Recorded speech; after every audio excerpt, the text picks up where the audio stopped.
Okay. Yes. Perfect. Okay, cool.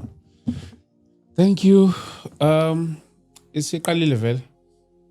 Zonke. Zonke seziyabona. Okay.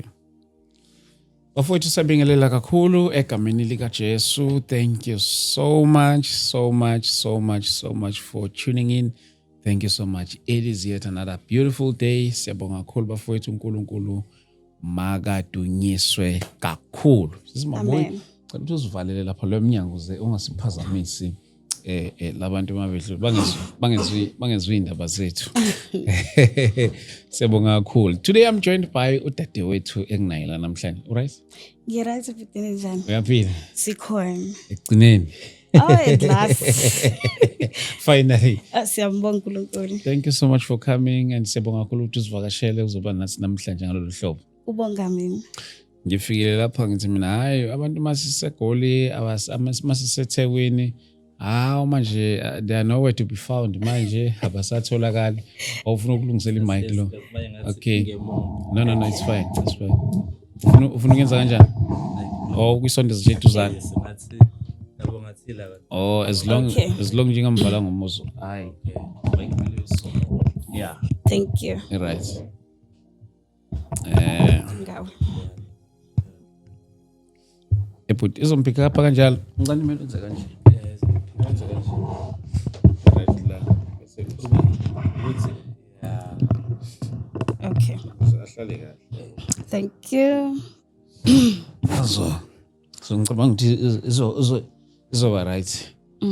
Yes, siyabonga bafowethu nje esengishila ke namhlanje we are joined by usisi unqobile esinayo lapha namhlanje. Naye ngomunye kabantu basibhalela sathi sizofika lapha eThekwini. But ke without any waste of time angithatha lithuba before we pray ngimnikeze lithuba azi-introduce yena ukuba ngubani. Ngiyabingelela mfundisi, ngiyabingelela to everyone osibonayo nozosilalela. Okhulumayo unqobile ngwakamuthwa. Okay. Embumbulu, emdumezulu kwesenkosi Maphumulo. Yeah, yes, I was born and bred there. Ngafundela ngakhona futhi until ke sengize ngiba nemfundo ephakeme ngasengiza ngala eThekwini. Unqobile Muthwa, she is a daughter, she is a mother, she's an aunt, ngingane yasemphakathini. Ngingane yasemphakathini, and we grew up ekhaya senza i-community service. Sisiza ugogwethu in everything, of which I believe ekutheni abantu they need uNkulunkulu, abantu they need ukusizwa ngazo zonke indlela. So I'm doing community service khona eMbumbulu ngala ngizalelwe ngakhona, ngisemkhandlweni wesizwe. Again ngikwi-office la ka-youth, ngidila kakhulu nezinto zaka skills development. I'm a professional counselor. Ngokusizwa nje uNkulunkulu. I'm also running i-organization yabathwa ngayiqamba ngesibongo sakwethu. Ngayiqamba ngesibongo sakwethu because it all started ekhaya. Okay. Sisiza ugogo wami nomkhulu. Babaziwa kakhulu ngomem noThisha Muthwa. Okay. Emphakathini. So ngathi no isibongo sakithi it shall never die ngisho bona bengasekho.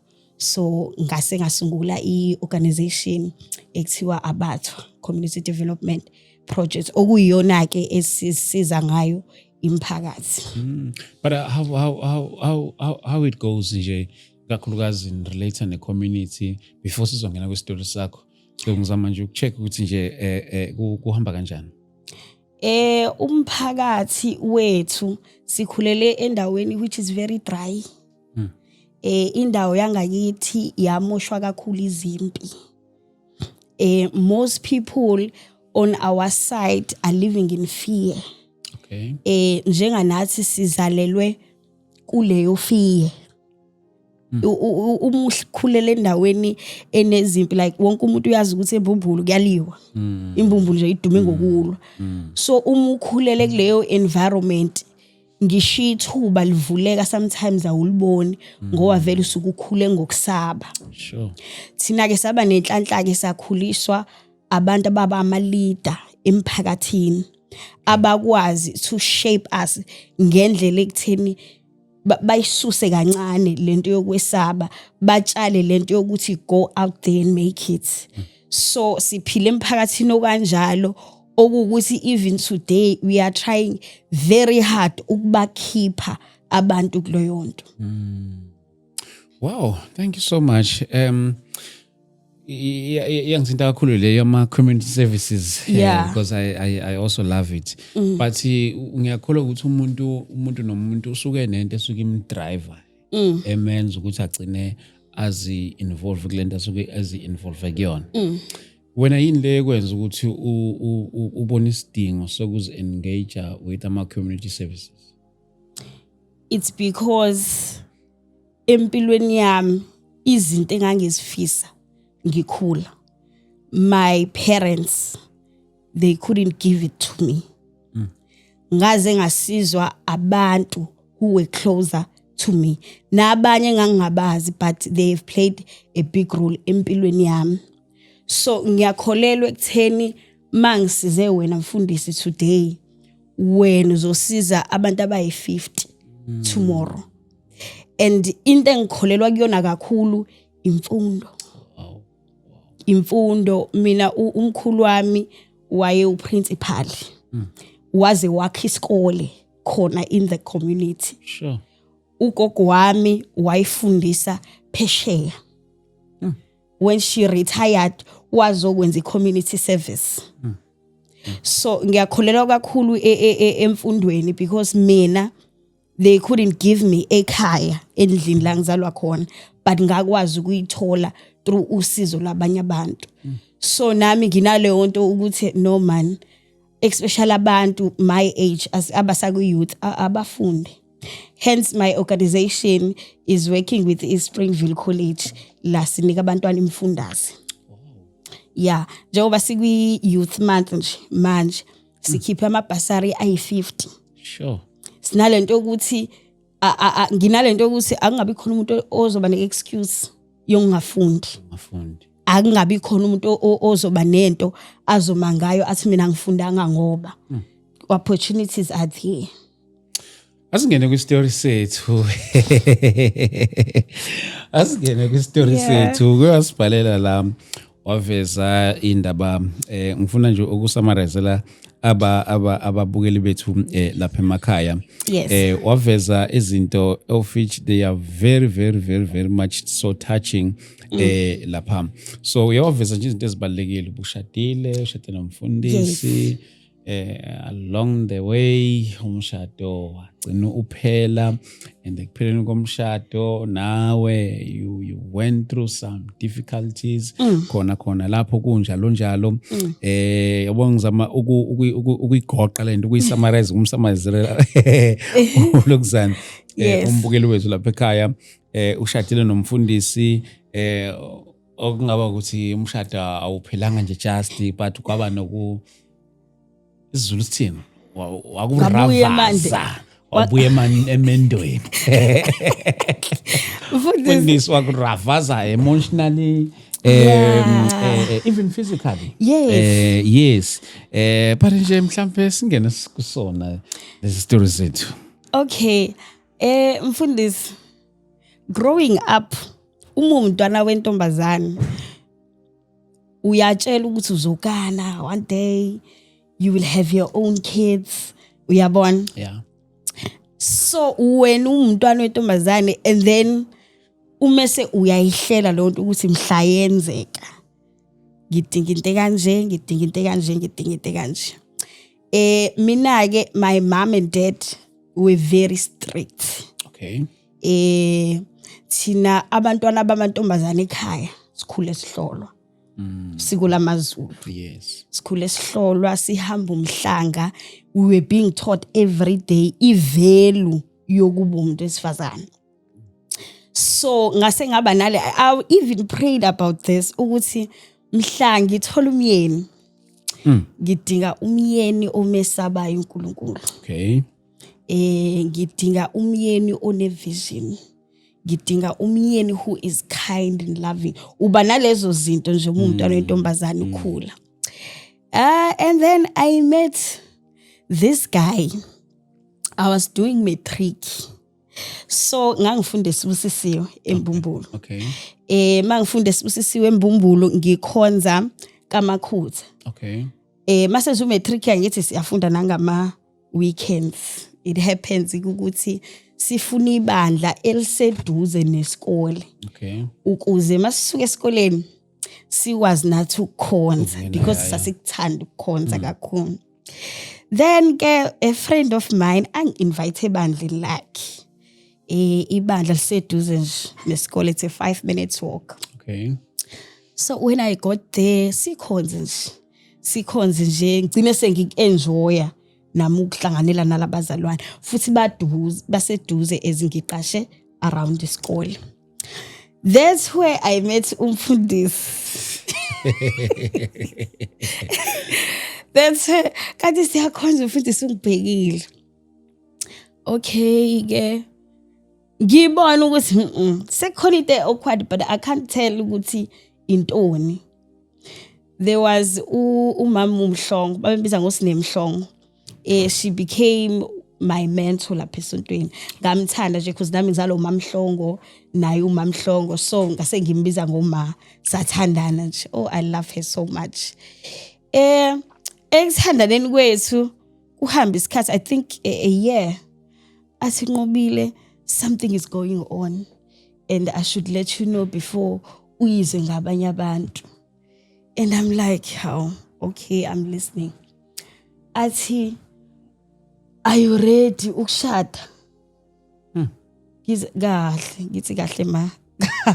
Kahle, ngishadani. Wena ungibuka nje mina ngingashada. Anqobile, I'm serious. Ngithi mina ayibu kushadwana. Athi umfundisi came to me because uyazi ukuthi nguma wakho la ibandleni. Came to me and he wants to propose indaba yokushada. Ngithi mina umfundisi angitshele, and I was like, no, ingane kwani.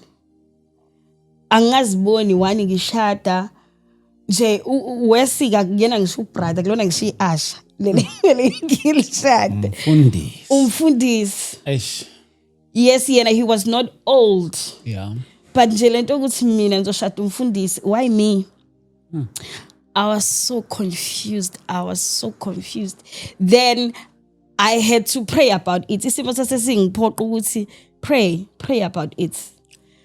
Mfundisi ngazaca. My mom could tell ukuthi something is wrong with me, ukuthi angikhona ukuyigonyuluka. Ngazaca ngidliwa lento ukuthi awuna ngihlola ingehlela bo. Sizoshada befundisi mina. I prayed about it. Kwaze kufika la khona inhliziyo yami ize isamukele isicelo, ngize sengizwa futhi sengiyamthanda ke manje umfundisi. So I finished matric, ngenza unyaka wokuqala at college. So kwase kuthiwa ke I know ihlalwe phansi le ndaba ikhulunywe like formally. Hayi ikhulunywa ke indaba ke ngibe ukuthi mina ekhaya ke nizozwa ngabo. Mina my father akayihleki into engahlekisi. Yebo siyakholwa sisindisiwe but ekhaya ukhala isicathulo sikababa. Nizolobole ngathi niyasha. Because mina ngumntwana othandwa ekhaya, ngumntwana ohloniphayo ekhaya, ngumntwana oziphathe kahle ekhaya. Yonke nje ekhaya bazonikhombisa ukuthi nifana nobani. And they were like, no, we can accept that. Okay, ngifike ke bavele bathi because mina ayingasho lento ekhaya kodwa babe ngibona ngilokhu ngizaca. Bathi hayi siyabona ukuthi Nqobile uyaphela. On Saturday sizosho thina kini ukuthi wenzakalani and sicelani. Then I had no choice ukuthi ngifike ekhaya ngibhadlaze le ndaba. And they were like, hayibo ushadani wena? Ngithi hey angazi. Wathi oh my dad thought ikhehla. Okay.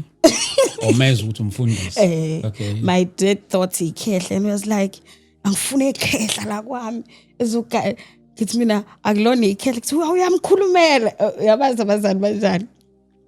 So Saturday came, bafika phezulu abanye abafundisi nama elders ebandla bazoyibhadla sake indaba ekhaya. Ngiyasaba but sengiyeza ukuthi sengiyamukele lento. Yabona? Okay, time went by, kwacelwa kwenziwa yonke into same year, kwalethiwa ibizo. The following year, it was December 15, 2015. Okay. I got married. And ekhaya ke bayisizulu. Okay. Mina kwami laphayana basindisiwe zonke lezi zinto abazenzi but ngoba ekhaya bathe asizozwa ngani. Yes. Babezenza. Mase ngiye emzini ke ngangena nombondo njengofazi impela. Okay, ngabonda kwashadwa. Umshado wami was very beautiful mfundisi. Umshado wami ilomshado enganguhlele mina ekukhuleni kwami, you know. I said I don't need a wedding planner.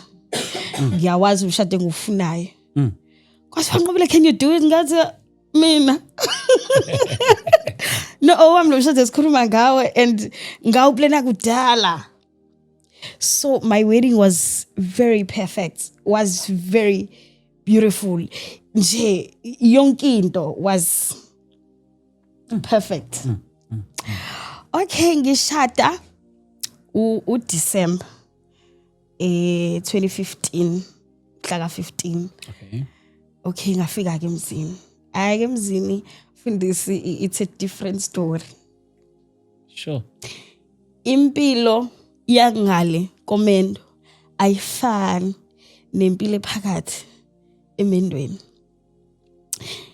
Ayike ngakotisa ke yazi umalukazana mesanda kufika lokho ebona ayike ngikotuzeke but I remember ukuthi kwa December kwa January ngo February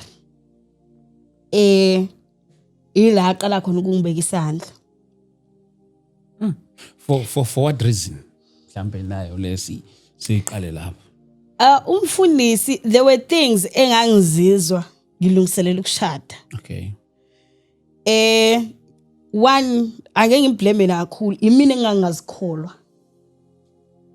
Like umfundisi uyajola esontweni.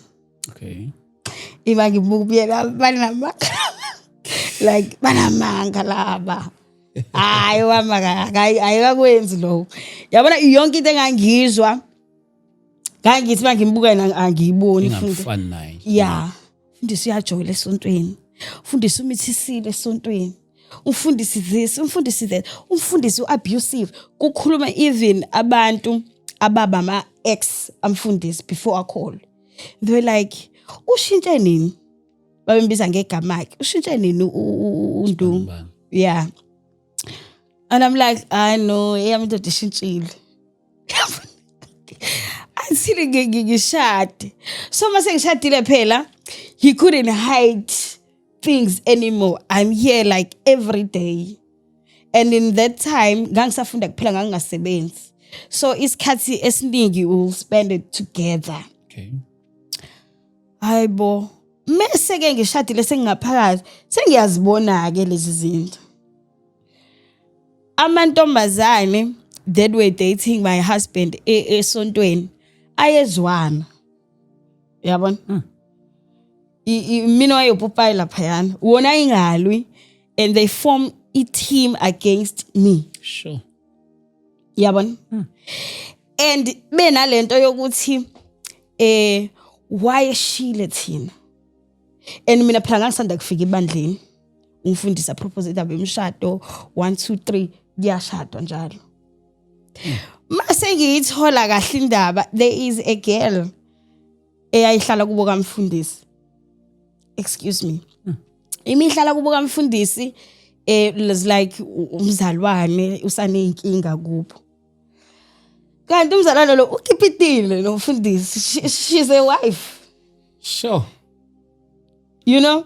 Mase kufika isigubhukane sokuthi sekufika unqobile uyacela unqobile uyashada kwathiwa lo akaphinde kubo.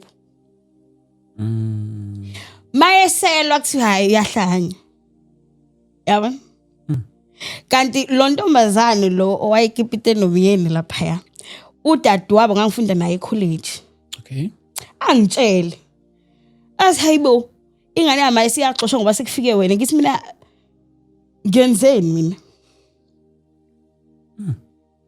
so yankulu impi phakathi ebandleni and bonke bayazwana laba bagiliwe ienemy lefika izolo yazi yoshadwa namhlanje madoda okay ngiphileke leyo mpilo ukuthi ke manje esontweni ke ngiyazondwa yabo masifika on a Sunday at church Ntombazane thizeni nje izozo baba umuntu umbone ukuthi uzakini afike mina awusabona manje ngithi yebo njani ahamba yokwatela ubaba awubaba abole hack le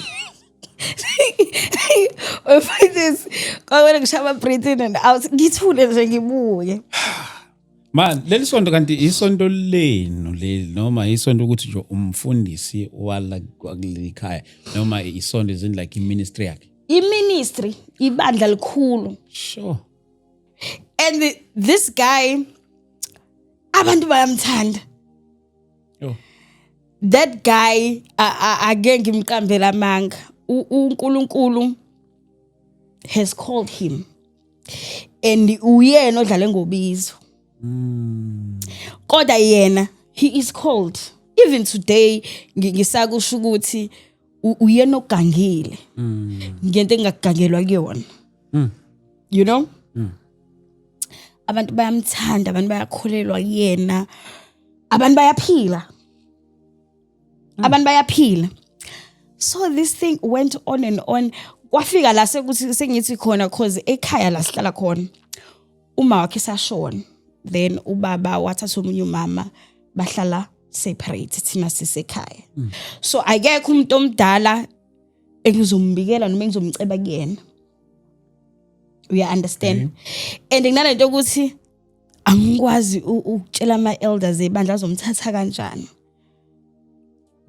yabona and futhi angikwazi ukuyosha ekhaya like indaba zomuzi wami ekhaya they will hate him forever nje they will hate him forever and I don't want that futhi mina ngiyamthanda ke you know yaqhubeka lento kwafika la ngidinwa la sisi ku February ke lo ngibhokazwa ngawo and I said to him ngicela ungenzele ifavor abazalwane ngicela bame kancane ukuze ekhaya lethu because kwakuvele ngene umzalwane nesikhwama esikhulu athi angikho right ngicela ukuhlala la ekhaya for a weekend isonto ibinyanga and it's only girls who are doing this thing and mase befikile la ubona ukuthi hayi la ngizojeleliwa because you cannot wear u2 cm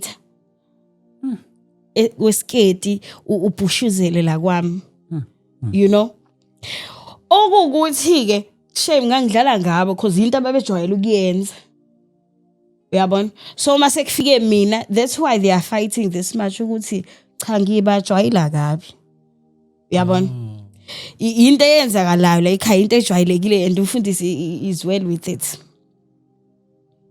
so kwafika la ngithi mina ngicela ungitshelela abazalwane because mina sebeyangizonda ayikho into abazoyizwa eqhamuka kumina tell them ukuthi like not here yabona kungcono mangihlukumeze esontweni vele ngiyazi ngo1 iyaphela inkonzo yes I'm going home mangifike ekhaya abangangilandeli yona into sasibanga ke le ukuthi wena you are against ubizo lami wena ushuthi uzobulala iministry uNkulunkulu angiphe yona wena uzonda abazalwane he loved abazalwane ngempilo yakhe yonke sure so we had an argument ukuthi mina ngisabacela abazalwane lana ngoba wena awukhona ukubatshela ukuthi guys futhi sisasandana nokushada yes give us some space ngathi mina ngizobatshela ngizobatshela nje ukuthi kancane bandla ngiyacela ungodukela ngiyacela nje ungihlalele kini isikhashana sacela ukuba ngedwa la ekhaya nomyeni wami. That was the awasi ngeke uzukwenze lo ngathi mina mfethu ngoba wena you can't do it ngizokwenza mina ngizokwenza hayi kabi sakubanga ke lokho kanti kuzoshona omunye umfundisi who was family to him at that time. So his excuse was uphazamiseke kakhulu ilento kamfundisi umzo kanti vele sixabene then wasekhiphela yonke into kumina. What a lame excuse. And ngiyakhumbula ukuthi lapha yana yabo ngisashaya kokuqala mfundisi awukholwa awukholwa nje awukholwa ukuthi ushayiwe ngathi ulalile waphupha kabi wasuyavuka. He poop. Iphuphe libi. Yeah. And you blame the devil. So angigoqoze for the first time. Hayi ukuthi uyangithusa angishaye like impama unyawo ungifuqa ngala ngibuye ngala ngifuqe ngalana. I was so in disbelief ukuthi cha ngishayiwe and I had bruises. Can you imagine? Kulungiselela umncwabo mina ngishayiwe and angikwazi ukungayi kulo mncwabo. Sure. So futhi uJehova unamandla mfundisi. Kulungiselela umncwabo. Okay ke he apologized and we blamed the devil. Mfundisi mfundisi. Yeah. Kodwa ingane kaMasibani bathi. He apologized. We blamed the devil. We prayed. You know? Kwashaya usuku lomncwabo. Then we went there. So ngcwaba umfundisi umzo. Masifika lapha ngithi khona nabefundisi ababeshadisa. Okay. Then uma umfundisi wami umthembu la kaMakhuthi. Okay. Uma noticed ukuthi ngishayiwe because I had bruises. Okay. Asuma hey unqobile ushayiwe. Ngithi mina no ngiwile. Asinqobile. Unqobile. Ngiyakwazi mina. Ukhuliswe yintombazane ushayiwe. Ngithi mina ngiwile. Ngimezwini ukuthi ngiwile. Abizwe.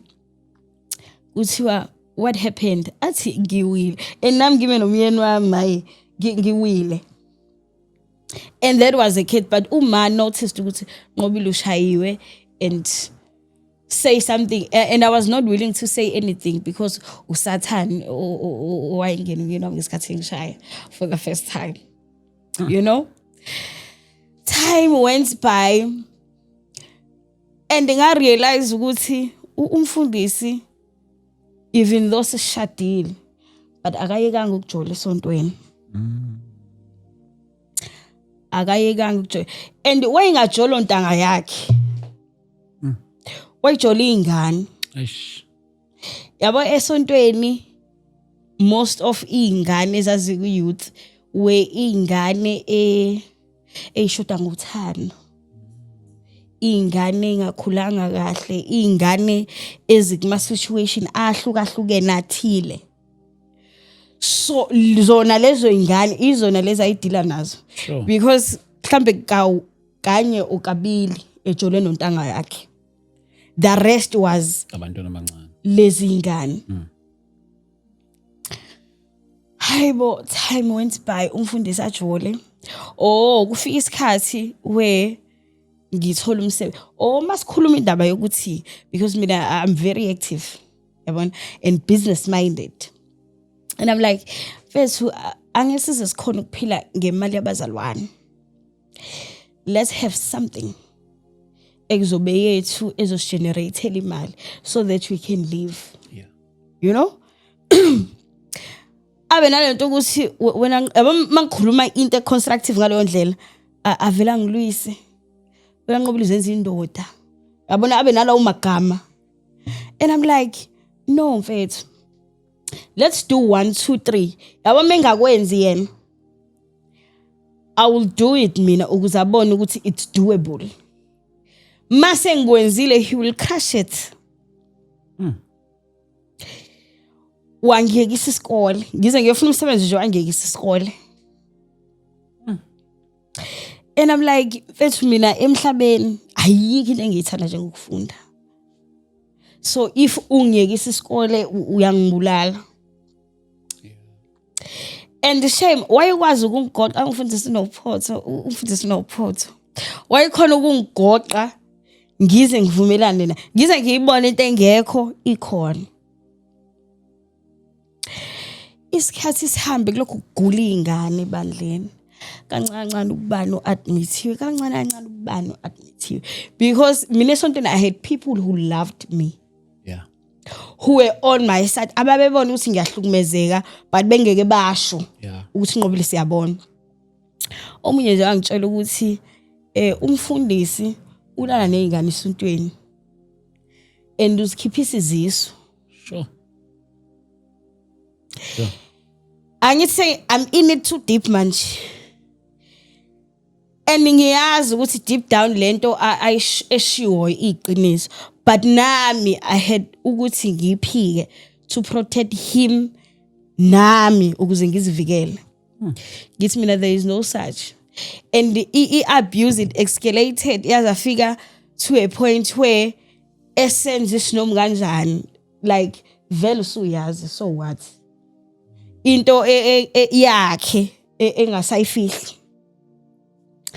Ajole nomama, ajole nengane yalo mama, ajole ne worshipper, ajole ne Asha, ajole nomzalwane, ajole no vakashile, ajole kamakhelwane. Sure. And wangihlambala mina ihlazo ngeke ngisho ukuthi mina ihlazo ngilazi ngaye. Because mina uma nobaba bashadile bangizalele emshadweni. Ngakhula ngediscipline nje. Ihlazo mina ekhaya liyasatshiwa. You know? Ngihleze ngisho ngithi mina igama elithi ihlazo la ngembatha ngaye. Because emphakathini everybody knew what was happening. Khona umunye umama onesitolo ngaphezulu kwakwami. Ngihlangane naye nje a couple of years sengihlukene naye and she was like emntanami sasikubuka every day ngehla inyembezi ngisesitolo. Ngithi mina wonke umphakathi esho wawungidabukela because everyone around his area is saying the same thing ukuthi sasingazi ukuthi sizokusiza kanjani in everything that you were going through.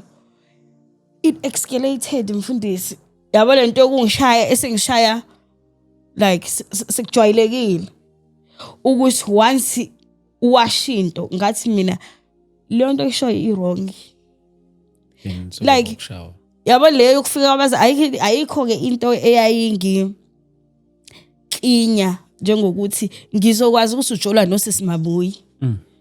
uSisimabuyi ufuna nike phola because sengamkelile ukuthi bayajola uyabona but manje sizongena la endlini and ayikho futhi into engingayenza ngaloko.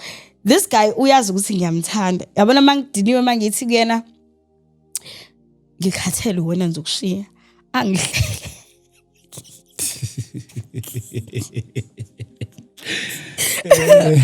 Angihleke. Athi wena ngithi mina ngikhathele nje wena mina ngizokushiya athi ngeke ungishiye wena. Ngipakisha ngibuke nje insini mfundisi. As wena uthanda mina, he was sure. And wayiqinisile mfundisi because ngangithi mangidiniwe mhlambe ngihambile ngaye ekhaya phela 2 days. Ekhaya ngangingasho sengiphinda kwami sekufuna emasobweni. Babona ngama sengifuna umyeni wami. He was sure ukuthi no Nqobile yimi. So esezenzela nje and nazi intombi zakhe yena engathi wa join i-team intombi zakhe. Okay. Because wayijabula kakhulu nazo than me. I remember ngomunye unyaka our anniversary why celebrate nenye intombi. Okay. Zakhe. Yabo anniversary yena celebrate nentombi. yebo mfundisi washiya endlini and hey bo God uJehova unamandla mfundisi and nginalento ukuthi ngishade ngimncane vele a lot of people bebe expectile ukuthi uzongihlulumenda so I can't give them that yabona nangasekhaya nje unqobile uthi unqobile shade 2 minutes wabuya I can't give them that nalamantombazane lawa angihlukumezayo I can't give them the satisfaction ukuthi ya angihlulile yabona ngabekezela ngimvikela kukho konke ayisoke angishuke mfundisi angangikhulumisi whole 6 days on Sunday uzongikhulumisa nakhona angikhulumisa ekhaya uzongikhulumisa esontweni you understand I need to dress up ngibe muhle and oyihlakaniphile yani because wangishaya la ku Monday just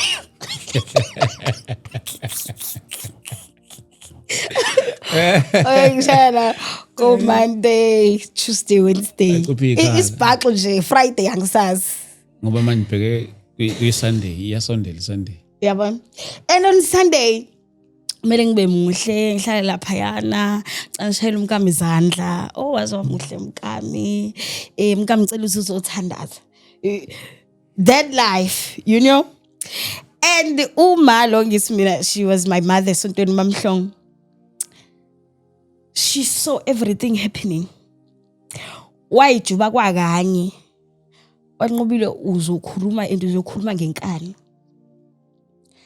I can see things but ngitshela ukuthi izona lezi zinto engizibonayo you are not okay then I started crying sure but at least ngasenginayo umuntu engisima ngifika kuyena ngibe yimi makuthi angikhale makuthi angenzeni ngiyenze guess what wathola ukuthi mina ngiyamxoxela uMamhlongo everything wamgxosha esontweni wamgxosha wambhalela incwadi ngiyakudismissa ngalesi sizathu nje wabaliza seyiningi but isizathu sokumgxosha was that uMamhlongo uyena umuntu wayesondele wayengafune umuntu ozoba la kimi because wayazi yonke into ayenzayo so wonke umuntu oyesondela kimi oyibagudluza I had only him at that time so njalo makuthanda lesontweni I would cry I couldn't pray I'll just cry like every time makukhuleka I'll just cry time went by mfundisi there was a time where ngangisebenzisa CCI okay eMhlanga komalume lethu lisenanda so kuseduze nomhlanga then sikhulume leyo ukuthi ngisanda kusebenza angikwazi kusuka eMbumbulu ngeMhlanga like every day so ngicela ukubuya at least ngabo Friday avumele phezulu I'm like this guy asevuma kamnandi nje avumele phezulu kanti eMhlanga excuse me sizoba nama awards ayizoba la iICC so thina ke sishadele sasinikwa nga2 amathikithi kuthi asifike nabantu bethu ngimtshele nje I was so excited ama awards ayizoba ngo Saturday night nje mfethu asambeni athi no I'm going mangifika preparing for ukuthi Saturday like siyahamba ayo mfundisi angijikele ntambama Saturday kumele sihambe late okay I'm not feeling well hambe unani asangisizwa kahle asihamba nobusi there's a friend of mine owahlala eduze nathi asihamba nobusi ngisifika okay ngimtshela sami sekuma awards usengigabhile umyeni kabe usike vele he travels excuse me sihambe Mfundisi ngicela ukukutshela sasifika la eThekwini, it was around 7 ntambama. Ngathi webusi ziyawa kwami. Asuqalile ngithi yela. Giving some ngiyasazi. Ziyawa kwami. Asusinqono asikenjwe ama-awards so nemva kwendaba. Okay, hayi kube mnandi. Angithi he is aware ukuthi mase ngibuya I'll use public transport. Okay. And it's a Sunday now. Ngizofika late because iyabheda ne-transport yaseMbongweni maku Sunday. Kanti around 3 khuluma imfana esisebenza naye emhlanga kubo ngala iphilana.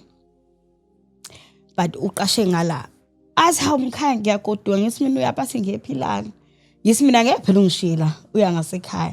Singena emotweni ngabo 3. Ngithi mina kubusi, webusi ziyakhala kwami. Azuza ngeke nqobile. Ake uchile nje for 1 uphefumule. Yithi mina no it's fine.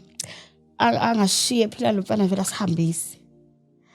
Mangifika mfundisi kwami. Kumnandi ekhaya. Uvalele and they are having the best time of their lives. Sure. Nentombazane ku worship team. Ifika ihlabelele thiwa ngithandaze mina. Bese yashuba ufundisi. Unesithembu but esingekho emthethweni. Lento yakhe akasayifihli because vele sengiyazi. So what? Ngiyafika ziyakhala kwami kumnandi mfundisi. Indlela engidelela ngakhona lamantombazane yabo makade ifikile endlini izofuna ngibone ukuthi I was here. They will use even my toiletries. Sure. Even my makeup, like my things, you know. And nginalento ukuthi I can't blame labantwana kakhulu. He let them. Awukwazi ukuthi ungantshontshe intombi kwakho umfundisi ifike igeze ngezinto zomkakho. And you will be fine. Eish. Amantombazane agangile. Amantombazane agangile mfundisi. Sure. There are things engangizibona ukuthi no lento inobuthakathi. Because there was one time singena endlini. I'm not sure sasiphuma enkonzweni bese siphuma aphi. But yabona uvula nje endlini ungena.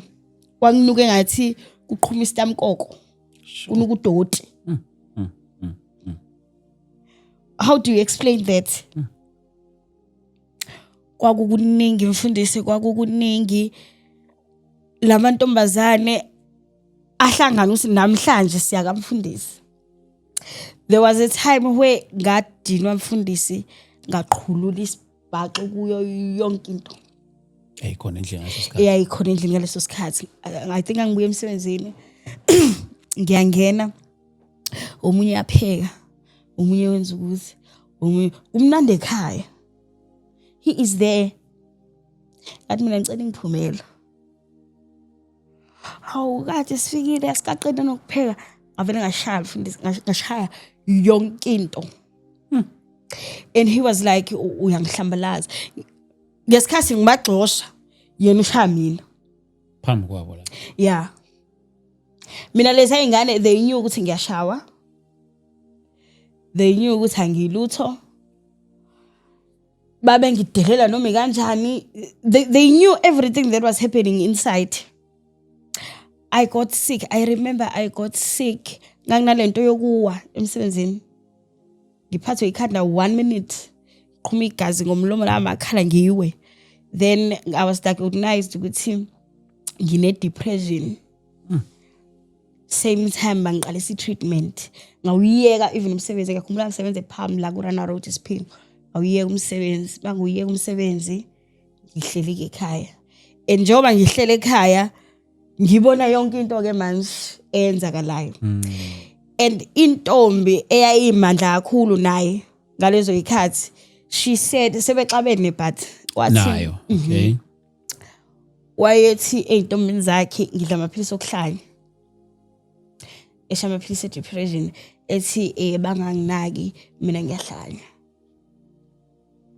Njengoba ngilapha ngidla amaphilisi okuhlanya, so everything that I say, everything that I do bangayithathi serious because I'm mentally disturbed. Ayibo wangisho umfundisi, I remember ukuthi ngithola ukuthi ngikhulelwe. It was 2016. Okay. Ngithola ukuthi ngikhulelwe, my first child with him. Angazi la ngane ngayikhulelwa kanjani, I don't know, because wayena lento yokuthi yabo mengishayile eqeda kungishaya, like he will insist on having sex. Sure. Athi ngifuna ukukukhombisa ukuthi mina indoda. So kuningi mfundisi okwakwenzeka laphayana, and I couldn't talk about it. Kwaze khona omunye umakoti esasigane naye lapha. Waxoxela isihlobo sami esihlala ngakubo, because mina indaba ngayithola sengiyithola ekhaya. So kade kufika ukhulu lo hlala ngalapha uDidini esukhula sami sokulanda.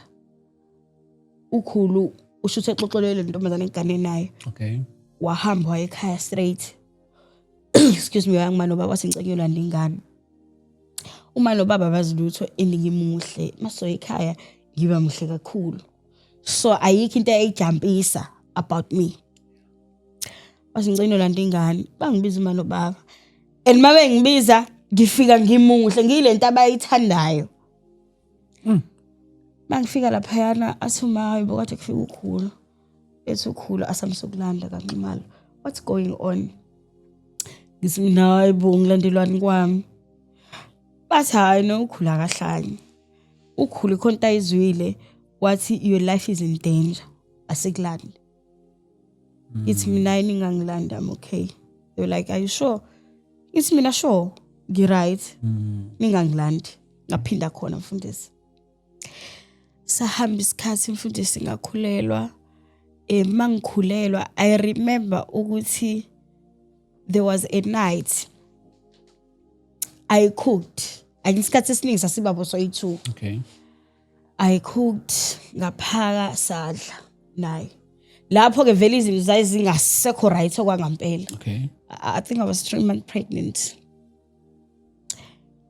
Around 7 ngashiselo.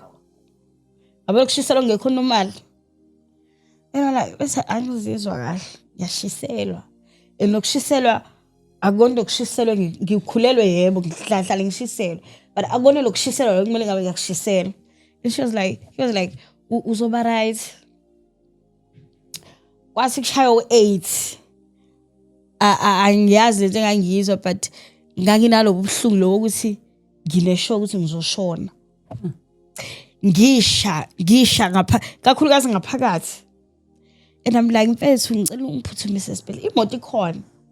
Bese ngicela ungiphuthumise esibhedlela. Angikho right.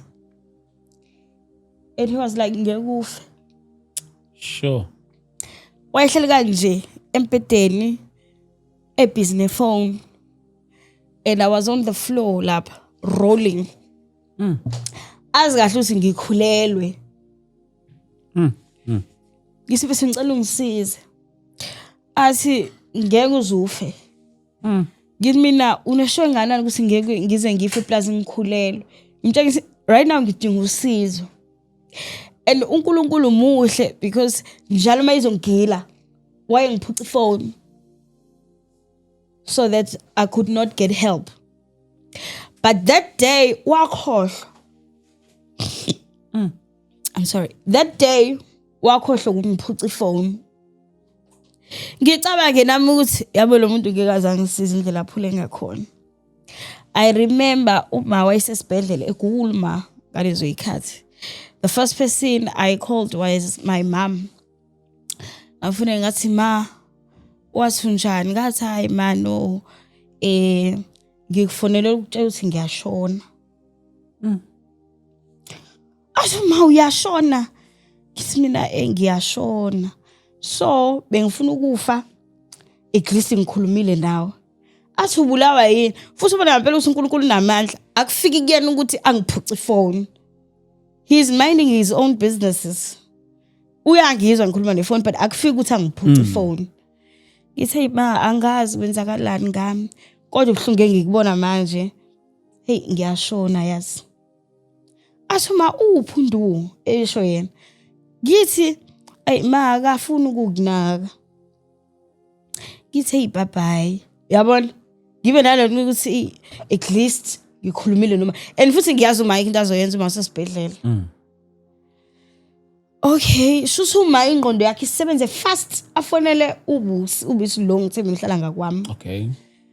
Athi hayibo ubusi uthi ngqo. Mefone ubusi engimtshela na ngithi hey mfethu yazi ngiyashona. Mangalithola usizo manje ngizofa. Athi ukuphi ngithi mina ngikwami. Athi uphi undu wonke umuntu mefone ubuza. Ngithi mina ukhona akafuna ukungisiza. Nalapho akafikele ukuthi angiphuce ifone. I think kwaphela 15 minutes afika ubusi nomyeni wakhe. Bangithathe iambulance yangithathela emzini kabusi. He didn't even follow. Sure. So uma befika lawa bazokuthatha uthini nje? Mhlawumbe their communication kanjalo. Ubusi knew everything that was happening. Kukuthi esho ubusi wayemxoxela umyeni wakhe ukuthi unqo uyasha lapha. Wenze ku 1 2 3. So masebezwile ukuthi ngiyafa and he is not helping me. Vele bamdinelo. Somehow bamdinelo for the things azenza kumina. So bafika lapha yana bathi solanda unqo. Wathi oh bangithatha bangifaka emotweni. Then we went. You know? Ngiyakhumbula ngaphelele evrandi kabusi. Ngaphaphama esibhedlela. Mangiphaphama esibhedlela ubusi is so angry. She's saying things that I don't understand. Uthi Nqobile ngiyazi ukuthi you are going through a lot kodwa sengaze wenza into enjena wara. And I'm like ngizamcanga ukuthi ngenzeni. Nqobile how can you do this? Ngithi mina ehlisa umoya ungitshele kahle. Because I don't understand yonke lento eshoyo. Athi Nqobile sengaze uzama ukuzibulala. Ngithule ngimlalele yabona khale Nqobile urongi sengaze uzama ukuzibulala ngiyazi into ayihambi kahle na thina umshado wethu is not smooth kodwa mina ngaze ngicanga ukuyibulala ngisho ingane zami akhuluma intende. Ngibuze ngesikade ngithi kade ngizibulala. Ase udokotela ushilo. And nami phela bangibuzile ukuthi ngazini ngasho mina ngathi izinto siyabheda vele emendweni wakho wasiwa ke mina wena uzama commit suicide. Ngathi busiphuza amanzi. Ngiyambona ukuthi yabo manje ngasiphuza amanzi sikhuluma. Aphuza amanzi ngithi webusi angikaze ngizama ukuzibulala mina. Ziyanginetha yebo. But ayikho into engiyenzile ebingafaka impilo yami nomntanami engozini. What did you eat? Ngoba kutholakala into engekho right ngithi yima. Asivashanga ndawo asiyanga ndawo. I cooked. Ngaphaka. Mina asibanga la visitor futhi. It was just us. Yabuya ingqondo. Yizi mina nje anithi mina ngizama ukuzibulala. Mina ngithi angikwenzanga. Then they were like, who did? Yeah. And it was obvious ukuthi ile ndoda le ngithe ngibhuquze yathi nje ngekufe. And leyo nto ingehlakalela yangibuyela ingqondo mfundisi ukuthi lento eyenzeka kumina yake yenzeka le ntombazane le ayikipite nayo before me yakhulelwa imikhulelwa wayifakela something on the drink ukuze kuphume isisu and indlela lo mntwana engitshela ngakhona ukuthi kwenze exactly yabona into eyenzeka kumina kwakuphepha 2 wento ayenza kulo ntombazane uthi naye she was rolling on the floor athi lo ngeke uzufe kwagcina kuphume ingane esiswini mina I'm not sure whether wayebulala ingane noma wayibulala mina and uma ngihamba ngekhaya I shouldn't let him know ukuthi udokotela utholeni nginalento ukuthi he can try harder yabona he can try harder and ngiyakwesaba mfundisi ukubuyela ekhaya so ngiphinda lapha yana ngakinalento ukuthi ngisha ngenzani I'm not questioning anything angilwisi umuntu excuse me ngizobile into ayifunayo because mhlawumbe ngibulala nje ingoba ngiseyona lento ayifunayo so agibe lento ayifunayo so that ngizokwazi ukuhlala naye mhlawumbe sophila impilo engcono magi lento ethi yena mina ngibe yona I went back there angithi ngiyagula kancane ke ngiyagula mase ngikhulelwe and pregnancy it's becoming heavier I said to him mfethu angeke ngimtete lo mntwana nginawe la it's either uzofa noma mina ngizofa because of the stress and everything you're putting me under ngicela ukuyotetela ekhaya and he was like Uri ayizivele if I'm home like ukhuleke emoyeni I went home ngiwumuntu ozotetela ekhaya okay I went home wasala ke wagroove abakithi wagroovesisa until ngize ngificwa isikhathi sokuthi ngiyateta umntwana and lo mntwana uJehova unamandla they said angeke abumntwana ofana nezinye ingane izokhubazeka or ngizomzala ezikabishi nje because of what happened ngimkhulelwe she was affected and they even advised me ukuthi angimkhiphe because one ngisamncane ngiyaqala ukukhulelwa baze basho benzala eningi ngisayobuye ngizale futhi so nje bangikhanselisha and I was like I'm not killing this baby lo mntwana kube ngimele afe ngabe ngifikele esibedlela esethule yabo nje obesaphefumula nje cha simgcine phefumula because akafanga that thing was too strong to kill us both kodwa nje obephefumula nje kulungile maybe ikabishi lami iveji lami ngikhulelwe nje ngiyazi ukuthi ngizozala umntwana vele nama complications and nami sekufike la khona ngithi I'm ready for anything vele konke ngangiwesaba sengigehlelile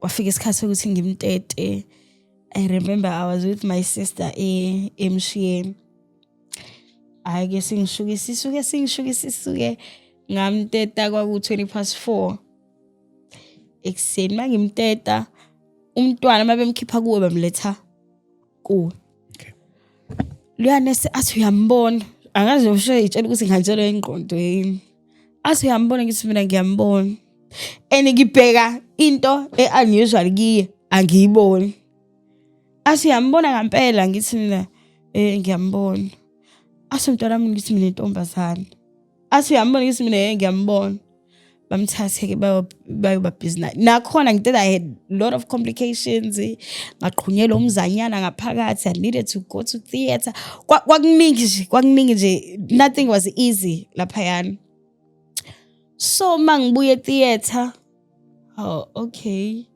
bangilethela umntwanami and I'm like akanalutho umfundisi akanalutho and ingane zamanje zisengalendlela ukuthi uyibona izele ukuthi iyabona noma ayibonile umuntu emehlo yashonzala umuntu iyashonisa ngala and I was like hey lengane ukube ngavuma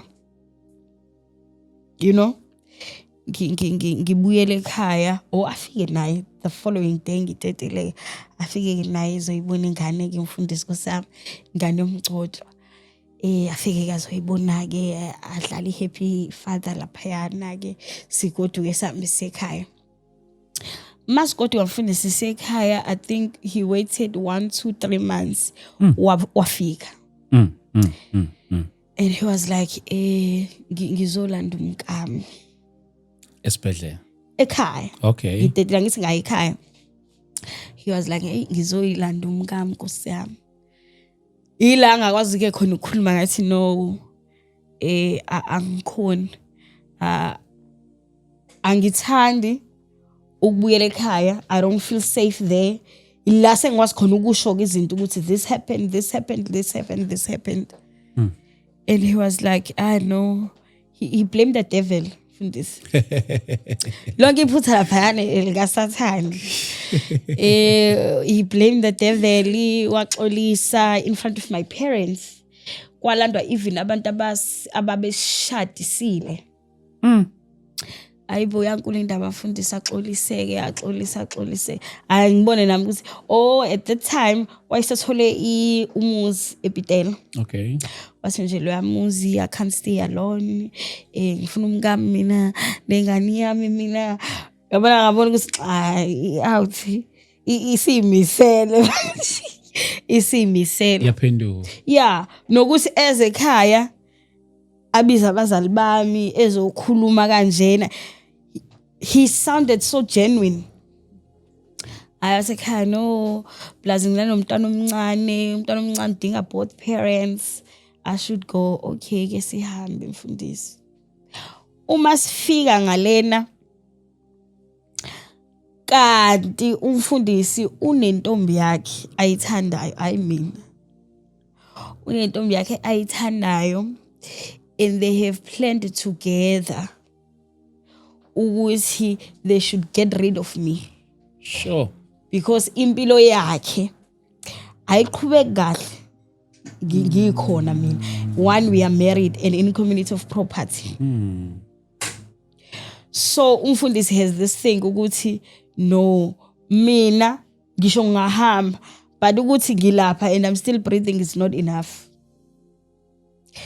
sabuya masibuya lana mhlambe we stayed like kamnandi for inyanga eyi1 the second month yafika nesuitcase elikhulu elingaka mfundisi ama suitcase lawa okhamba afika ilihudula mind you sasiplan imvuselelo sasinegceke elikhulu sisofaka itende egcekeni okay so yafika nesuitcase elikhulu elingaka intombazana ilihudula he didn't tell me anything and I'm like how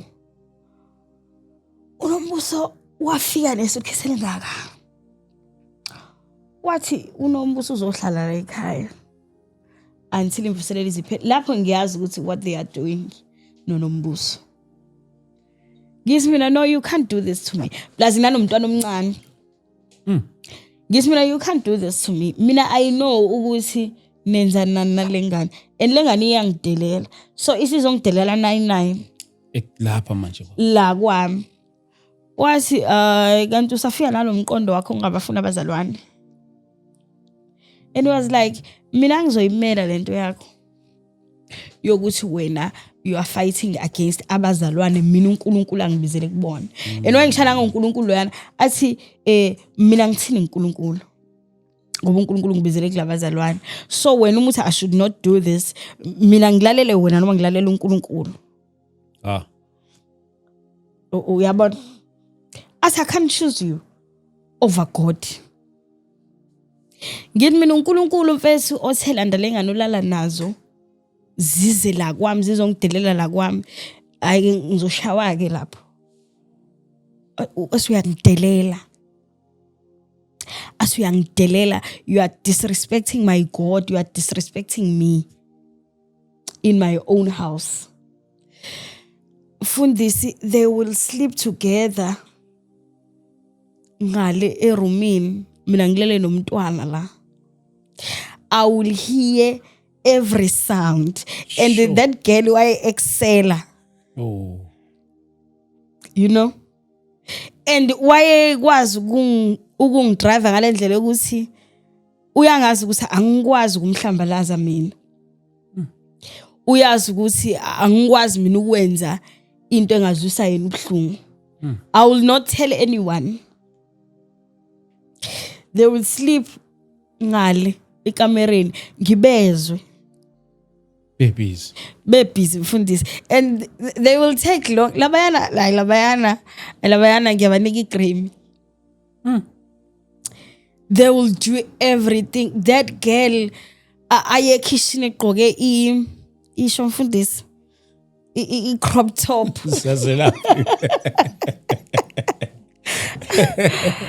That girl aye kitchen egqoke crop top no 2 centimeters. That girl angazi kwakwenzakalana ekhanda lakhe, but I don't think she is okay. Nobody can do that kumuntu ophilayo. Nobody. Ngisho ngathi utsheliwe ukuthi nguzero kangakanani, but uma uphila kahle ekhanda, you cannot do that to me. I started living impilo yami nomntanami in my own house and let them be husband and wife. Ngo 6 yangena ivuselelo mfundisi. The girl will worship kuthiwa ngithandaze mina and he will preach.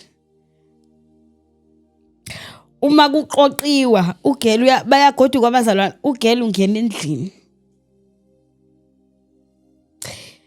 There was a day where I said, I'm not getting out of this house. Angiye tendeni. Because ngina lento ukuthi izichomi zale ntombazane, they know everything that is happening. Yeah. They will laugh at me. Even if family kantombazane lived around that place. Uwona ngempela ukuthi mina kwawe into yokudlala amantombazana kulo yami uzogcula amantombazana. Wonke amantombazana sihlobo zakho uzoziwa la emvuselelweni. They know everything that is happening. And mina ngizobe ngigona ingane, hlushwana ingane. Ugeli uzobe jive lapha on stage with uhappy. Yo, my dad. Hayibo. Hey, mina futhi singaye ngadla usheve emvuselelweni. Ngiyaya kuleyo. Ayibo bayidlale lento mfundisi. Bayidlale mfundisi, and I was like angina mhlanje etendeni. Ngizozivalela la izoziphela imvuselelo. Nofuna ukungibona ngekaza ngibona because bantwana lento abazalwane bese kuphela inkonzo uma mfundisi. Excuse me, sicabingelela ngimana angifuni kwaleyo nto namhlanje just want to be alone. Iqala imvuselelo ke isimishuba angene ekamereni angqonqo. Ngiyazi nokhiyakhe inesankahlo yabona. Yeah. Ngibona ukuthi mangavula ngizophela ngivule. Athi manje etendeni. Ngithangi. Athi manje etendeni. Ngisimina ke nginale lento ukuthi ngiyangishaya khona abazalwane egcekeni into engizihayiza. Ngithi mina angiyeke ahambe baba. And wonke umzalwane wabona ukuthi something is wrong. So mephela imvuselelo ke bahambe kabazalwane. They will punish me ngokuthi bathandane kakhulu in front of me. Oh. and umntana wami ngiyakhumbula ukuthi wesecathula umntana wami uyamthanda kuyisi namanje and there is nothing I can do about it. Ahamba umntana wami yakhalela uyise ngimiyeka hamba uhlala bonke kuba umama umfazi indoda kuba ingane abo kuba mnandi nje in my own house. Sure. Ingqondo misingibuyela everything that they were doing bayifuna ngimele inhliziyo labayana and they knew ukuthi I am sick. They knew ukuthi I am sick. Angikho right. Lento abayenza vele ngangibulala. Until ngiyakhumbula kule generations. Yabo nje makungena igenerations lezayinsimbi zakhona namanje zisangivusela enye into. Ngangiphuma ebathroom ngingena ekamereni. Sasinama TV ayi2. Esekamereni mase kuba esedining bona babuka lese dining. Mina ngihlaleke ekamereni ngibukele. So ngiphuma ebathroom ngingena ekamereni ngibhince igown. Ngiyazizwa insimbi ze generations. Ngithothi ngiplage le TV so that ingabhoreki nami. Yabo intambo lesuka ku TV iyo connect lapha ezantsi ku plug. Inqunyiwe like ngescare. Like inqunyiwe. Ngidina mfundisi. Ngidina ngiphume ngiyophumela kubona lokhuzeni edining ngithi mina oyinqumile. Cela ihlanganise manje ngifuna ukubuka iTV. But na iTV wazala so buka iTV. Sho safuna nami ngijoin yini isithembu futhi isithembu leyanda noma yini.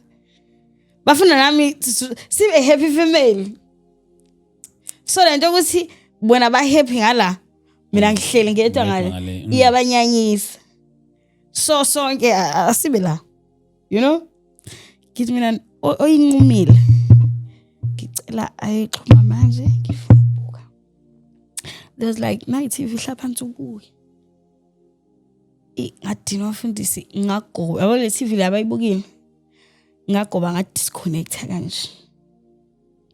Uma ngikhipha ama plug lapho. Yabona mangiphakama wayisela. Abafundisi wangishayisa kwephara. Sure. Ubona iphara lishawa umphakathi. Wangirathuza njengephara. And I'm like, lo kade efisa ukuyenza lento le. Ngeke ungishayele ukuthi ngidisconnect iTV ngoba wena unqumele. Futhi ungishaye kangaka. And uma engishaya ugel angithi ngani yakhaliza kimi avela ayithatha phume nayo. Excuse me.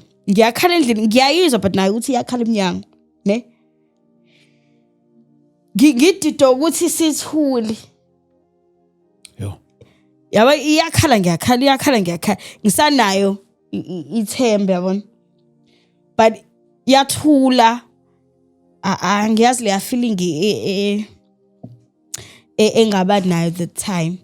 Yabo lo uyangishaya and I'm like why ingane yami ithula angisena ndawo nokuthi ngiyashaya like why my baby is not crying and ugela kangena endlini.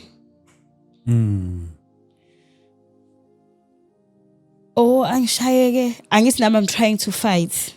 Ngiyakhumbula wangiphula idolo eliyi1 lelinye lanyela because uze ngaloku ngikwazi ukusukuma. Then he took my phone why disconnect. I keep it nama SIM card. Ayivele uyabona ukuthi usengenza irabishi la. Ayifake yabo idrawer la wardrobe. Afake khona. Mefaka khona I'm on the floor ngiyopha yabona ke fundiswa ehleze ngishaya, ne? Shuthi ngane yami ithula ugela azangena endlini. Mengena endlini ugela uyaqoqa. Manje ngithusana ukuthi uyaqoqa. Angazi uqoqelana angazi kiwapi because lo gelo wafika nesuitcase nengubo kuphela. So bese eqoqa kangaka kiwapi? Angena endlini. yabona the worst thing he did wangikhumula nganqunu in front of le ntombazana. Sure. That was the worst thing he could ever do. Wangikhumula nganqunu wathi kwalegano egqokile mina. I remember crawling ngithi ngidonsa iphinifa khona amaphinifa esaswambathiswe umkabhuti wakhe. Okay. Ngithi ngidonsa iphinifa analeli iphinifa lakithi. Alidonsa nginje. Analeli iphinifa lakithi. Uyena owangibamba isandla wangikhumula amaringi. Like mangithi ngidonsa ingubo yokulala ukuze ngizimbathise asikwale ngube yami. In front of le ntombazane wangikhumula mfundisi nganqunu mangidonsa ukuthi akutshinge lapha mangidonsa ukuthi akutshinge ngawehlisa umoya ngathi no angihlale ngisho and aphume mayiphuma boya ngale dining ngihlela phansi ngizama ukubuyisa ingqondo ukuthi what can I do nginalento ukuthi vele bezongibulala lo yabo indlela enza ngayo namhlanje mina ngiyafa nginaleyo nto nje ukuthi namhlanje okay ke zingifele I'm on the floor like that ibuye ingqondo ngilokhuze ngicrawle ngithatha ifoni ngifamasa angithi angikwazi ukufona because bazoza ukuthi ngiyakhuluma Yeah. ngabhala imessage eyi1 bathi undo yangibulala ngikwame Bhitela ngayiforward to all my contacts. I remember kwakumhla ka 2 January ngayizolo kade kunyuyi manje usekuyisebusuku mhlambe kwa01 abantu balela abantu bakhathela abantu bayagroove makunyuyi mina ke ekhaya makunyuye sekunyuye ngempela kudansa ngisho ikati so I know balele bakhathele. Ngiforward message to all my contacts ukuthi othola qala usizo. You know there is a guy that guy yabona manje ngisasho ngithi uNkulunkulu wangiphendula through that guy. He was working night shift uyiphoyisa. Okay. He was working night shift. So methi hayibo ziyakhala ahamba yovusa usisibusi lonke izimini ehlala ngakwami. Okay. Hayibo busu unqo uyafa. Ungqobula yini mabe check amafoni ngisho ingane endlini banayo le message bahambe bayovusa abantu ekhaya uMdumezulu sukuthi kuziwa kumina nje nababazi ukuthi bazofike baficele khona ngangihleli ngincike kanje embedeni khona iwindi likhulu la elibhekene ne drive in ezala ekhaya. Okay. And I was sure ukuthi ngaleza ikhathi imoto ezodlula la imoto ezosiza mina. Ayikho imoto engadlula la ngalezi ikhathi wonke umuntu lele. I waited there ngiyabezwa baxoxa ukuthi abaplananga kahle ukuthi from here where to bayaxabana ke manje ubuliwili nalento ukuthi hayibo ingane yami angiyazi iphi endithule la ikhona ncothi isakhala you know nalento ukuthi vele bazongibula sekunalento abangibulale man vele sebengibulale nengane kuningi and I remember ngibona amalambu ethi kanti ngesikhathi amalambu ethi vele abantu sebegcwele igceke uyabona because imoto eminyako ngiyakhumbula ukuthi yayiduma imoto belindele ukuthi bangaphuma basuke noma nini so le moto ethi izovimba egate ukuthi kungaphumi imoto angithi bayalwa manje ngibone lokhu zeni abanake lutho ngibona ama lights ethi mfundisi I don't know where I got the strength because my both knees were broken but ngaphakama ngaphuma nje ngaphumela ekitchen wezwa senguphendulile ukhiyi Imoto. no uyazi ukuthi hayi ngathi khonto egudluzayo Oh. kanti ngiyophuma esikitchen wathi uyangixavula mfundisi kanti ukhiye esicabheni senguphendulile abuya nesicabha bangena bangena mfundisi wawuperu endlini and I'm like angisenandaba but where is my baby because uma namanje uma have seen a lot. Ukasho namanje athi isime ngakufica ukusona. Akekho umzali omele abone le yanto ngomntanakhe. Athi into engakufica uyiyona. Akekho nje umzali ophilayo okumele afice ingane yakhe inje ya. Sure. Angene lapho khona noma angazi uma bamphatheleni because she's that, you know. Bangene bonke endlini ke anginandawo nayo yonke into eyenzakalayo ngithi iphi ingane bathi iphi ngithi nami iphi ingane ngicela ingane because ugeli wavela washona phansi wavukela njengoba ngitshela ukuthi kubo it's around the area washona phansi wavukela kubo so the only person ongaslamlela ukuthi iphi ingane is the girl. Like Nqobile, you need to go. Give me which hospital? Without my baby. Give me no. I'm staying here until you find her. Bambega. Baze bamthola angithi imoto ayiveni. Shuswa phoswa le phezu kwakhe kwase kuphoswa everything. Shuswa khala waze. Githi mina ngibhekeleni ingane. Naye uyabuza endoda khuluma iphi ingane. Na akayazi siphela iphuma nganaye. Sure. Ibheke. I think yathola ubhuti wami. Was how nangu mimi. And I'm like, uma uthuli. Yabona nje ayikho into engistress nje ukuthi uthuli. Ngithi mina yaphefumula bamshaya. That's how yaphefumula. Then from there saya straight eLokhuzeni esibhedlela ke bayongcilonga. Even today ngike ngisho ngithi there's a friend of mine owaphuka bezihambele nje njalo kumakhaza uyakhala usinaye athi inqobile I'm in so much pain. Yithi mina ungcono wena waphuka mina ngaphulwa. Mina bengumuntu amakwayikwayi ngiyasithanda izicathulo esiphakeme but I can't wear them anymore because of what happened there. This guy made sure ukuthi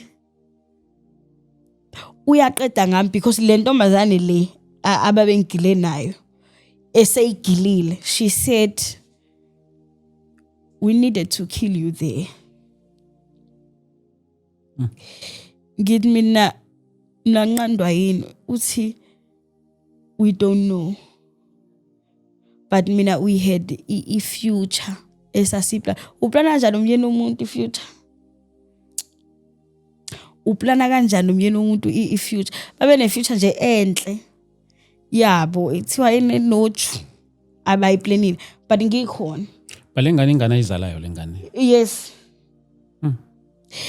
And lento imisibuyele emuva ziningi izinto engazithola mina during kuukuthi nginalento ukuthi mhlawumbe usekhulile ngeke uvuke ekseni uthi ngiyagana yini le yenza ukuthi ugana mase ngiyithola into yakhe ngiyilandelela walala even nengane yaku mugqoka iphenti ngisho kuthiwa isihlobo ngisho kuthiwa wini he is that lengane le ingane ka fowabo kababa wakhe nayo he did the same thing. Yeah. Wamitha nje he get rid of it. Ingane esontweni kwaqala kwamahliphi nje ezinye zicommit suicide ezinye zifuna ukuzibulala kwamahliphi nje esontweni. And I was like, no, Mfethu, I can't do this anymore. I remember ngidecide umntanami she was uyizohlanganisa u1. Can you imagine? Uyizohlanganisa unyaka wakhe uqala. Ngamtshela ngathi no, I can't. And ngibonile ukuthi uzongibulala. For wonke lamacala akho owenzileyo, I'm willing to let them go, but ngicela ungangilandeli. Ngicela ungangilandeli. You have done enough damage kimina and there is no going back from this. Umukwazi kwakungcono sangishaya ngedwa but awukwazi ukungishapha ngomntanami. Like wabo umuntu mayekushaya mfundisi, there are things you say like uyangilimaza. Yeah. Uyangilimaza. You can't keep awukwazi ukuqhubeka umshaya umuntu. There are things engangisho ukuthi yabo mangithi uyangilimaza, it's where la icindezela khona kakhulu. Uyabona? And mina, you can do anything to me, but not in front of my child. Umntanami even sengibuyele naye ekhaya, wayengafuni even my brother adlule eduze kwami. Umntanami wayengafuni even kume kwangena umuntu wesilisa ekhaya. She will react. And I had this thing ukuthi not with my child. Mina the main reason engihleze ngisho nominini mabe ngibuza ukuthi when did you decided ukuthi uyawushiya umendo, ushiya yonke into. Ngithi mina ngabona umntanami esehlukumezekile ukuthi I cannot have umntwana obroken ngalendlela. Even my father wayethi bame ekhuluma nami mhlambe enqobile nje ukuthi a react, wayengafuni nje umuntu wesilisa ozokhuluma nami, ozosondela eduze kwami, ozongichawula. Mina I had ubhuti wami, may his soul rest in peace, he died ngo 2018 through a car accident. Ubhuti wami wayengithanda, ubhuti wami waye sisi masihlela afuna ukungigona, you know. And umntanami will scream, ngibona ukuthi ngizofelwa ingane. Ngibona ukuthi ngizofelwa ingane. So kukho konke okwenzeka lapha ya. Yes, I was a fool so many times to go back.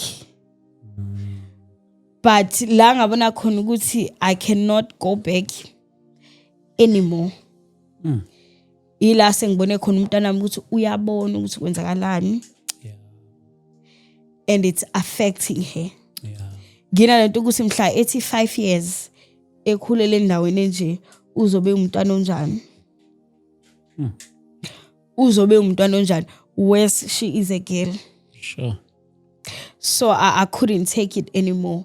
So ngahlukana naye ngawo 2018. But I process ye divorce and everything ngayiqala ngo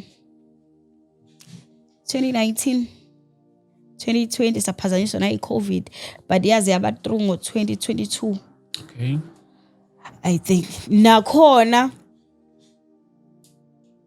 I was like, Vethu, if you don't agree to this,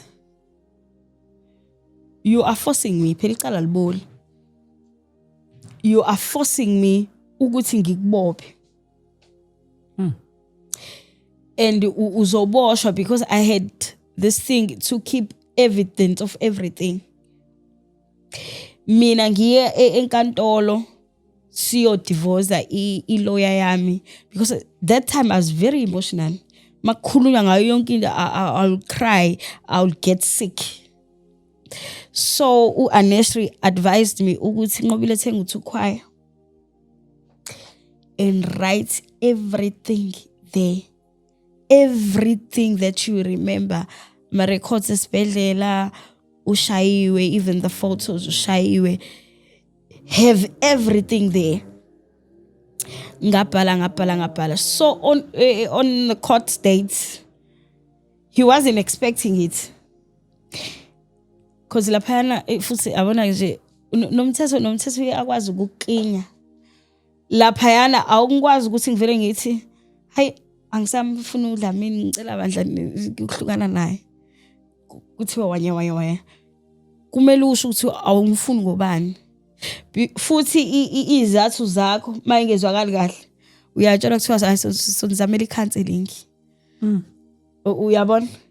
Usayenza wami ama-counseling, inazo inhlangano ezithile ezonisiza, hayi nizoba right nina. Uvele kube into ongayilindelanga. So if you're going there, you're divorce, you need to go there ready.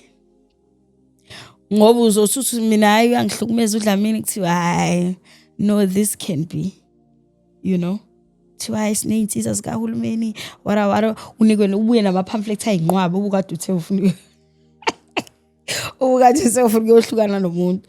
So I had to bring every evidence ukuthi why am I leaving this marriage. Uma kuthiwa nangu uyabuya athi can I fix? He has tried. And what made you say no? I know him.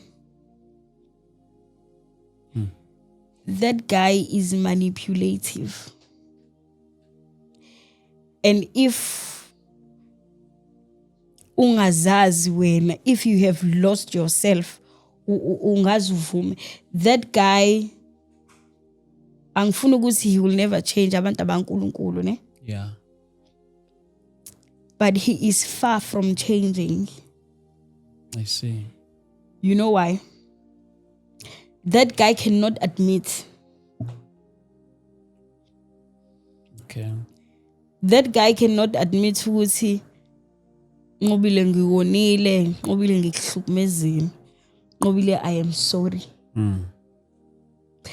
Mina esufuna ukukhuluma nami for the first time, I expected that. Kanti yena akekho lapho ufuna kubuyelwana kuphi if you cannot even admit ukuthi you did me wrong. That guy has pride. That guy has pride, and pride yakhe iyona emlahlekisele ngezinto eziningi, because a lot of people, they wanted to help him, they wanted to help us. Umntwana ongaphatheki, so you can't help umuntu who sees nothing wrong ngento yonke ayenzile. And ukuhlukana kwami naye shuthi wayethi uyangila because waduba nomntana. Ngaba kule position yokuthi I'm getting a divorce, I'm young, I don't have a solid plan about life, and I am a single mother. I had to figure it out all by myself. Elab, living his life. Hey, ngobile story sakho se. Hey, sinzima sinama elements amaningi alungizana, but due to isikhathi sethu la ngiyathanda ukuthi mhlambe ke sivale ngalolu hlobo. Unane organization whereby you deal with ama GBV. Yes. Zonke lezi zinto mhlawumbe usiphe some briefly nje ama details ngayo leyo nto leyo ukuthi mhlawumbe isiza kanjani, you know, yeah. As a GBV survivor, I have created a platform where people can come bezothola usizo, like mentally, physically, spiritually. Baningi nje nabafundisi ngisebenzisana kanye nabo. Yes. uNkulunkulu has put me in a position la ngithi khona everything that happened to me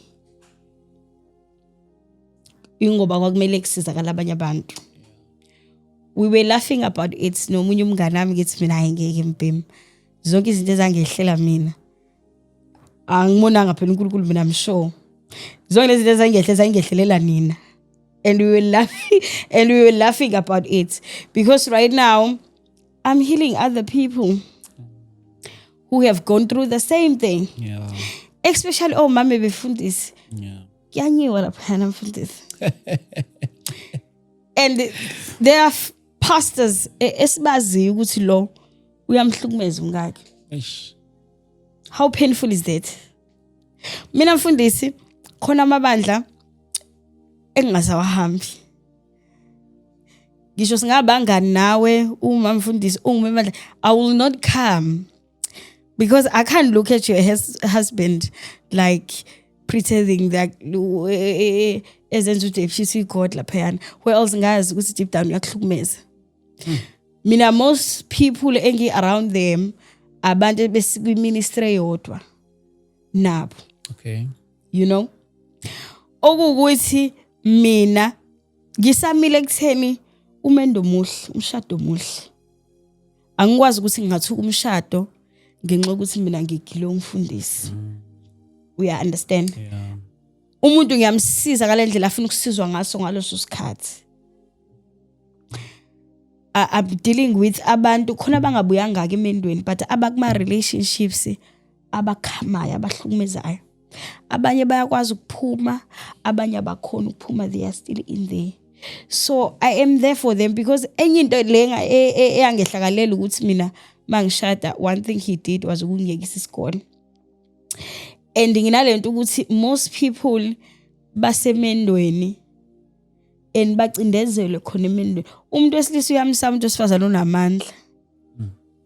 So the first thing that they do umuntu wesilisa oyinarcissist ukuphuca amandla akho. Then mase yakudrive ake wenze into eyifunayo. Khona nje omunye umama mfundisi ngeke ngisho akuphi ngoba uzoyibona yabona. But we were so happy kushona umyeni wakhe. Yes. Wamyekisa umsebenzi, wamyekisa isikole, wamhlukumeza mfundisi. Sure. Like indaba yakhe iyaziwa nje. Oyo. Wamhlukumeza mfundisi. And ushone usanda kushona lo baba. Sebebadala. Sebebadala. I think lo mama hlanganisele impesheni ula ko 60 something. But wathi shona umyeni wakhe. Waphinde driving school. Wayikwazi vele ukudrive. Wayekisa umyeni wakhe umfazi driver into yentsimi. Umyeni wakhe ihamba nama slay queens. Sure. Right in front of us. So mesho umyeni wakhe obile driving school, she is driving, she's living the life. Yo le yampilo ngiyambonga uNkulunkulu ngayo. Uyabona? I can't say, but it's someone very close to me. Uhlosha umyeni wakhe, yezwa. Ahlupha abantwana mfundisi. Uhlosha umyeni wakhe. And at once she said, ngobile uJehova ngathi angangikhumbula. Kithi mina, what do you mean? Uziyazi Ngobile mangithandaza ngithi Jehova nayi inceke yakho ngicela uyikhumbule. Ngicela uyikhumbule baba. Ngicela uyisonde seduze. Oh my god. Ngithi mina sengazi umcelela ubaba amsonde seduze. Yini le kuwena ethi I cannot leave him. Uthi ngiyamesaba uzongibulala.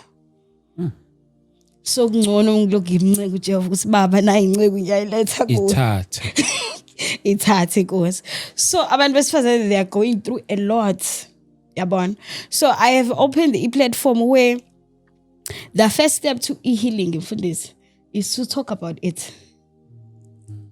You know? Abakhulume ngakho mfundisi sibone ukuthi umuntu udinga luphi usizo.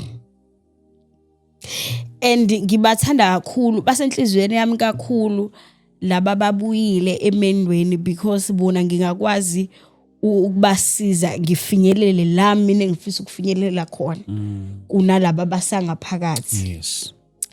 Abaningi nje sibaphinisela esikoleni mfundisi. Abaningi nje bababuyile ngithe ofuna ukuphunda esikoleni I'm giving guys an opportunity phindana esikoleni nifunde. Because into ebhlungu le ingane sisenza soyi2 mase sihlukene kube zami. You understand? How am I going to provide for these kids? And not everyone is strong like uNqobile othe ebuyile wakwazi ukwenza izinto ezibonakalayo. Wakwazi ukwenza izinto ezinkulu. And my mom used to say bangakuhlenga nje mntanami ukuthi ubuyile emendweni wabuyela kini. But awubabuke bonke laba bangabuyanga emendweni bamamaphi nempilo and wena umamaphi. Ngobile akuthola kanjani abantu abafisa ukuxhumana nawe? Yeah, hey sizoba nenye into esizoba nayo eGoli ethi sikhuluma about abantu asuke bedlule kuzona konje silento laba abazalwa namadodana nakho sengikhohlwa kodwa ikhuluma ngama wounds my wounds okanye the pain is not louder than my purpose. True. So yeah, we'll announce proper date is okay. So sizokuthumela. Ngiyabonga kakhulu. Abantu bangangithola. Can I say my number? Yeah, it's up to you. Okay, especially manje njengoba siku youth month, I explained later ukuthi sinamabhasari which is our gift from the organization yabathu to the youth I50. So sila eSpringville College la ngaphakathi eThekwini, so they can come on campus besho ukuthi beze ngabathu the organization, then ba register bangena esikoleni. My number engitholakala kuyona it's 084 807 3476 084 807 3476. On Facebook Ngunqo Kamsweli, Nqo Kamsweli. On TikTok Ngu Kamsweli. On Instagram Ngu Kamsweli as well. Fisela umshado umunye futhi. Hayi futhi zanamanzi. Hayibo njani manje? Sefisela ukuthola umunye futhi umshado umaduze nje. Ngiyalithanda uthando luhle mfundisi. Kodwa I can't marry wrong twice. Yeah, understand? So uNkulunkulu, hey my God, yakulinga mfundisi. Nginento engiyicelile uNkulunkulu. So if ngingayiboni, mina nginale inkinga yokuthi isibusiso somshado sinazo nje ekhaya sonke. I think sasithola kuma, you know. Okay. Mina umshado nginenkinga nje yomshado. Umuntu mangibona ufuna ukungishada, angazi I've rejected ama proposals akangaki. But if ngingayiboni lento engicela uNkulunkulu kuwe, I'll not marry you. We understand? Uyabaleka. Yo ngiphume ngathi ngiyochama. So nje ngiyamkholwa ngiyamthemba uNkulunkulu ukuthi uzomletha athanda ukuthi kube uyena. Yebo Nkosi yami. Mfethu asibonge kakhulu bazalwane bami, siyabonga kakhulu lapho. Thank you so much. Ngizama ukubheka leli note leli ebekade nginitshela ngalo. Yes angizazi lezi zinto zibhalwe iziningi lezi zinto igcine singasaziboni. Kodwa ke sibonga kakhulu bafowethu, uNkulunkulu makanibusise kakhulu lapho. Ndingakhohlwa sizohlangana naseSoweto ngomhla ka-31 October inkonzo yethu la siyobe sinayo khona 31 October laphana eDlamini Multi-Purpose Hall ila siyobe sikhona khona. Yes, i-team yalelo kuzana I think sizoba lapha eMidrand. I-date is not yet confirmed. My testimony is louder than my pain. My testimony, it is louder than my pain. I will give you proper details regarding this, and then siyamkholwa uNkulunkulu kuba kuyobe kumnandi kakhulu ngaloso sisikhathi la khona siyobe sihilana. 0788 417 844, and on that day ispace set siyobe sisebenzisa lapha siyobe sisincane kakhulu, so you'll just have to reserve freely, so you come. I think the capacity izobe incane kakhulu, so kululekani bafowethu, so make sure that you reserve in time egameni lika Jesu Kristu. Qobile siyabonga. Siyabonga mfundisi. Thank you so much. Siyabonga kakhulu. What a day. Siyabonga mfundisi. Siyabonga kakhulu. Siyabonga kakhulu bafowethu. Thank you so much.